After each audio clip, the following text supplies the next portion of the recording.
we're facing extinction today.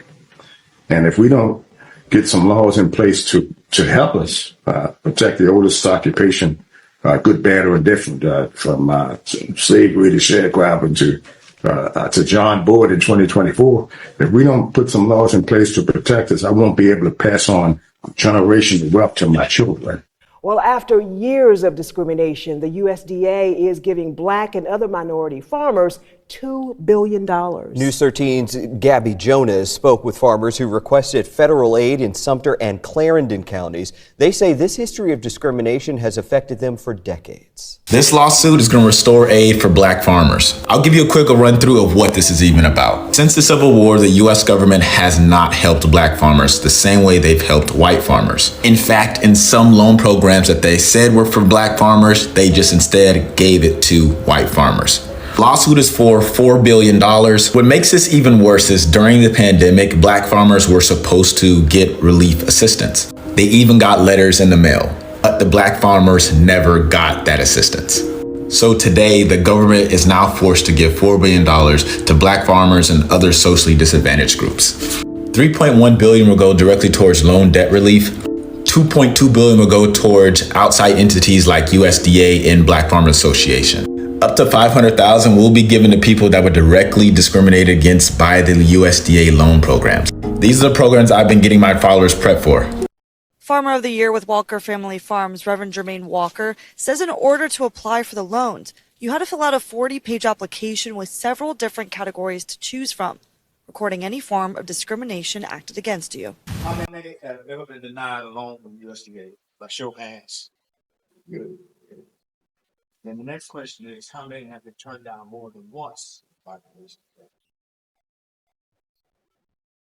The USDA estimates there are roughly 40,000 Black farmers nationwide, but only about 1% own the country's farmland. Roughly 95% is white-owned.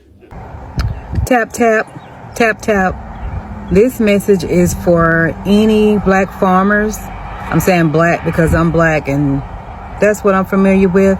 But if any of you all receive discrimination from USDA when applying for a loan or within your loan process, you guys need to go ahead and file an application for discrimination with USDA. They do have technical assistance available. I'm here in Tennessee.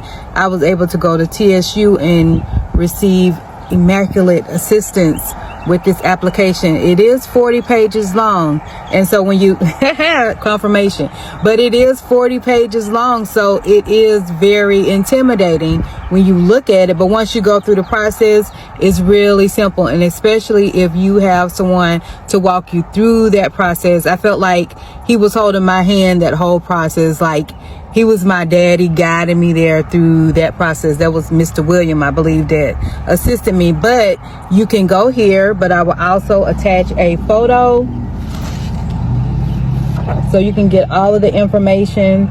It's through USDA, and the foundation has already been laid for us.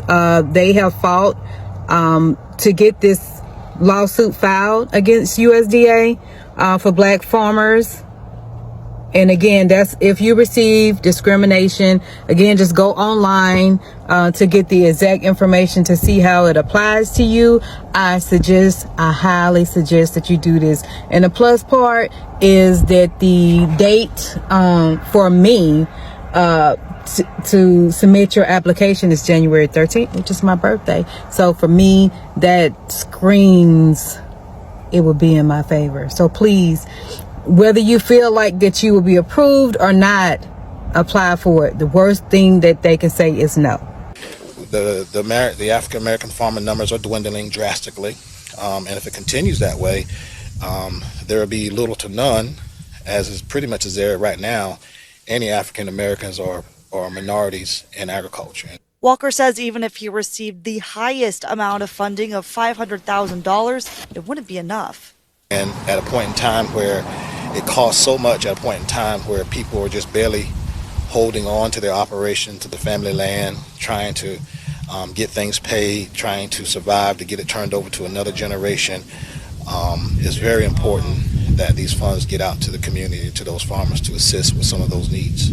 So the USDA has announced that they will be settling a lawsuit for $2.2 billion for their discrimination against minority farmers. For those of you who don't know, the gentleman pictured here, that is farmer John Boyd. John Boyd has been instrumental in leading the effort against the USDA. This dates up until January of 2021. So what that means is from January 2021 to as early as you can remember is the time period that they're looking at. Now, here's the conundrum that I see. If you don't have this paperwork submitted by October 31st, then you will not qualify. The qualifying objectives are, again, January 2021, and you must have a U.S. farm number and provide any context or incident where you feel like you were discriminated or you weren't provided the service or the resources that you needed to keep your farm afloat. This is pivotal, and now we're starting to pull the layers back and we're seeing what's really happening.